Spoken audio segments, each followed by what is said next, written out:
चंद्रपुर राज्य के महल में एक अजीब सन्नाटा पसरा था।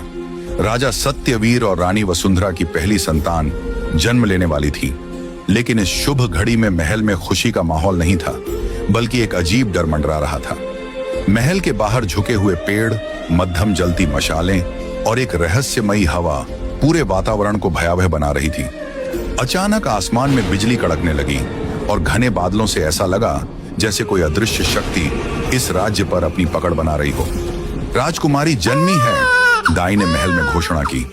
लेकिन उसी क्षण महल के चारों ओर खड़े संत और ज्योतिषी घबरा गए। उन्होंने आकाश की ओर देखा। चंद्रमा के चारों ओर एक काला घेरा था। यह एक अपशकुनी संकेत था। राजा सत्यवीर भागते हुए अंदर आए। उन्होंने देखा रानी वसुंधरा एक नवजात बच्ची को अपनी गोद में लिए लेटी थी। बच्ची की आंखें चमक रही थीं और उसके होठों पर एक हल्की मुस्कान थी। लेकिन तभी दाई अचानक चीख पड़ी और रानी की आंखें भी डर से चौड़ी हो गईं। नवजात बच्ची के शरीर से एक स्याह साया निकला और पलक झपकते ही उसकी नाभि में समा गया। सभी भयभीत थे। यह कोई साधारण घटना नहीं थी। बच्ची के साथ कोई दैवीय शक्ति या श्राप जुड़ा था। राज्य के सबसे बुजुर्ग ज्योतिषी महर्षि आदित्यनंद को बुलाया गया। उन्होंने मंत्र पढ़े, ध्यान लगाया और फिर गंभीर स्वर में बोले, राजा सत्यवीर, यह बच्ची साधारण नहीं है। इसके जन्म के साथ ही एक नाग इस बच्ची के भीतर पलने लगा है।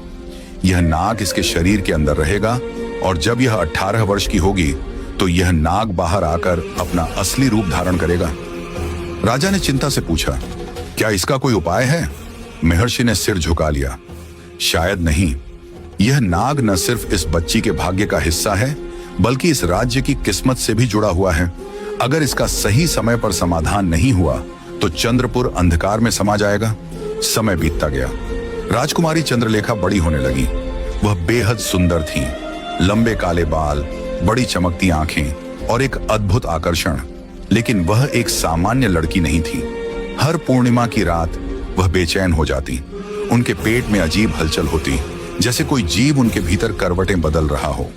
कई बार उन्हें लगता उनके सपनों में एक फुसफुसाती आवाज गूंजती, मैं तुम्हारा हिस्सा हूं, मैं तुम्हारा रक्षक हूं, समय आने दो, मैं तुम्हें मुक्त करूंगा। राजकुमारी डर जाती, लेकिन किसी से कुछ नहीं कह पाती। राज्य के दक्षिण में एक डरावना जंगल था, कालेश्वर वन। वहां एक भयंकर राक्षस रहता था, भैरासुर। वह एक अभिशप्त दैत्य था जो अपनी शक्ति को और बढ़ाना चाहता था।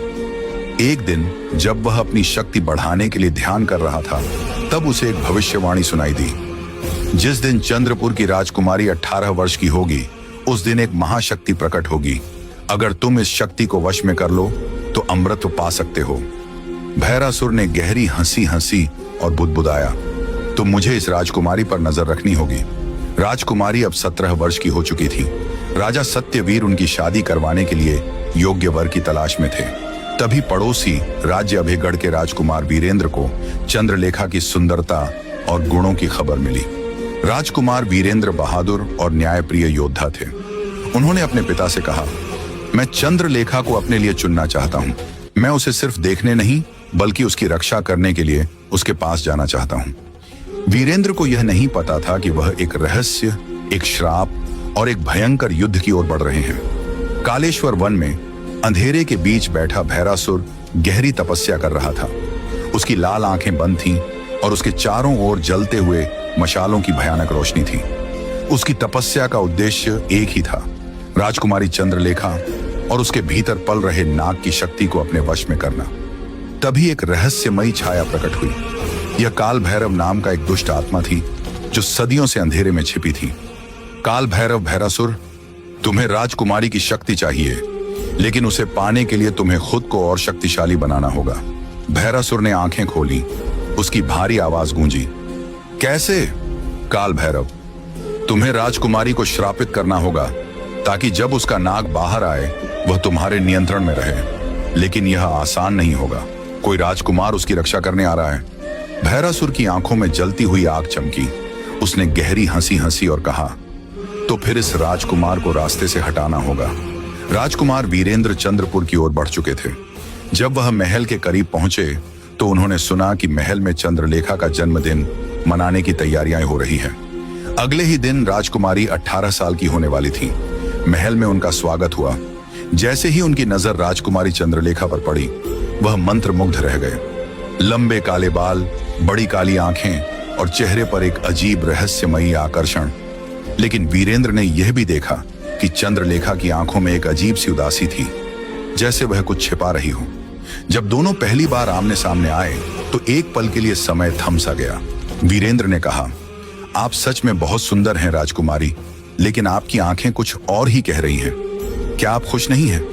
राजकुमारी ने हल्की मुस्कान दी, लेकिन उनकी आंखों में कोई जवाब नहीं था।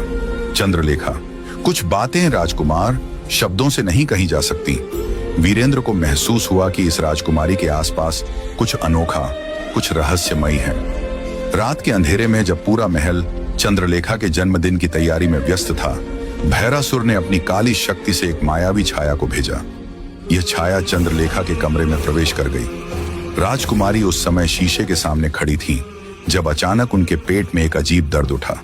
उनकी नाभि के पास हल्का नीला प्रकाश फैलने लगा और एक फुसफुसाहट उनके कानों में गूंज उठी। चंद्रलेखा, मैं जाग रहा हूं तुम्हारी रक्षा करने के लिए, लेकिन कोई हमें रोकने आ रहा है। राजकुमारी घबरा गई। तभी अचानक उनकी परछाई से एक अजीब काला साया अलग होकर एक डरावना रूप लेने लगा। वह भैरासुर की छाया थी। भैरासुर छाया रूप में, राजकुमारी, तुम मेरे लिए बहुत अनमोल हो। तुम्हारे भीतर जो शक्ति है वह मेरी होनी चाहिए। चंद्रलेखा चिल्लाने ही वाली थी कि तभी कमरे के दरवाजे धड़ाम से खुले और राजकुमार वीरेंद्र तलवार लेकर अंदर आ गए। भैरासुर की छाया गहरी हंसी हंसी और बोली, अब तक तुम्हें कुछ भी नहीं पता राजकुमार, लेकिन बहुत जल्द तुम्हें एहसास होगा कि यह सिर्फ एक शुरुआत है। इतना कहकर वह साया हवा में विलीन हो गया। वीरेंद्र ने चंद्रलेखा को देखा। वह कांप रही थी और उनकी आंखों में एक अजीब सा डर था। राजकुमार ने राजकुमारी का हाथ थामा और कहा, मुझे सच बताइए राजकुमारी, आप किस चीज से डर रही हैं? कुछ देर तक राजकुमारी चुप रही, लेकिन फिर उन्होंने धीरे धीरे अपनी कहानी कहनी शुरू की। जब मैं पैदा हुई थी तब से ही मेरे भीतर एक नाग पल रहा है। यह कोई साधारण नाग नहीं, बल्कि नागलोक का शापित राजकुमार है। जब मैं 18 साल की होंगी, ये नाग जाग जाएगा और तब कोई नहीं जानता कि क्या होगा। वीरेंद्र को यह सुनकर गहरा धक्का लगा, लेकिन उन्होंने कहा, कोई भी श्राप इतना ताकतवर नहीं हो सकता कि प्रेम और साहस उसे तोड़ न सके। मैं आपको इस अभिशाप से मुक्त कराऊंगा, चाहे इसके लिए मुझे किसी भी राक्षस से क्यों न लड़ना पड़े। कालेश्वर वन में भैरासुर ने अब आखिरी और सबसे खतरनाक योजना बनाई। अब बहुत हो गया। अगर राजकुमारी मेरे पास खुद नहीं आएगी तो मुझे उसे उठाकर ले जाना होगा। उसने अपने मंत्रों से एक भयंकर तूफान खड़ा कर दिया। यह तूफान सीधा महल की ओर बढ़ रहा था और इसके साथ आ रहा था भैरासुर का विनाशकारी क्रोध।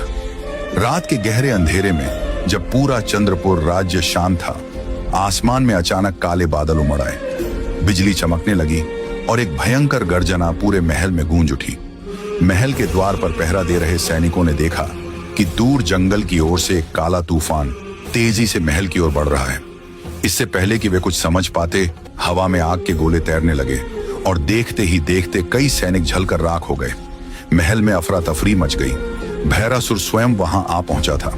उसकी भयंकर लाल आंखें जल रही थीं और उसके चारों ओर काले धुएं का एक आवरण था।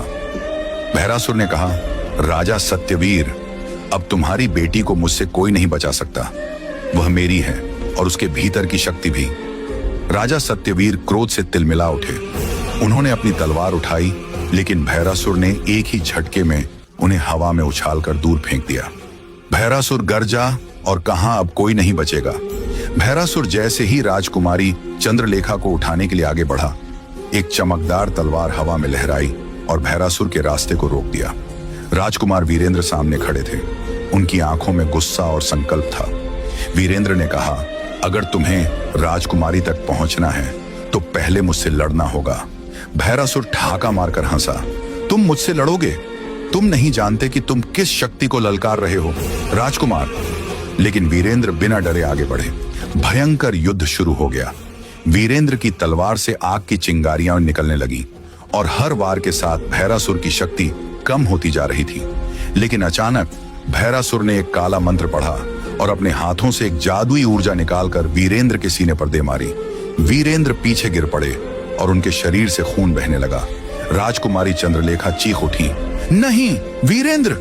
उनकी आंखों से आंसू गिरते ही उनके भीतर पल रहे नाग ने हलचल शुरू कर दी। नाग जाग उठा। राजकुमारी की नाभि के पास एक नीली रोशनी चमकी और उनके शरीर से एक तेज रोशनी निकली। अचानक उनके शरीर से एक विशाल काला नाग बाहर आया। यह नाग कोई साधारण नाग नहीं था। उसकी आंखें चमक रही थीं और उसके सिर पर एक अजीब चिन्ह था। यह नागलोक का शापित राजकुमार कालनाग था। जैसे ही कालनाग बाहर आया, भैरासुर का चेहरा डर से सफेद पड़ गया। भैरासुर, यह कैसे संभव है? यह नाग, यह तो स्वयं काल का अवतार है। कालनाग ने भैरासुर को घूरा और गुर्राया, भैरासुर, तुमने सोचा था कि तुम मेरी शक्ति को वश में कर लोगे, लेकिन मैं किसी के अधीन नहीं हूं। भैरासुर हड़बड़ाया। क्या मतलब?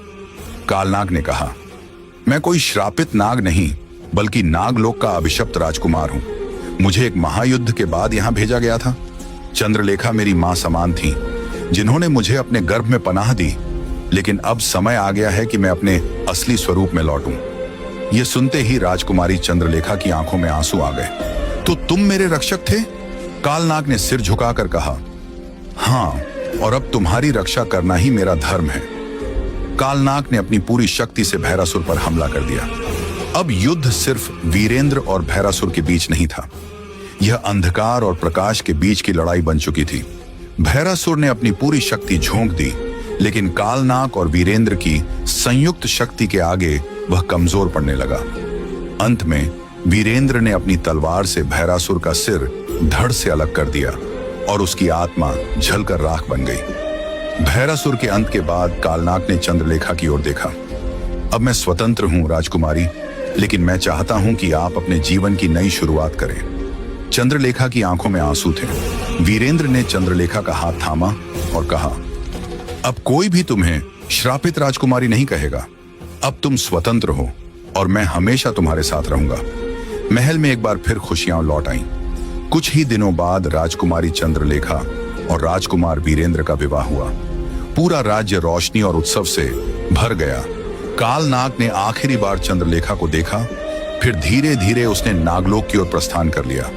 इस तरह श्राप, अंधकार और भय का अंत हुआ और प्रेम की विजय हुई।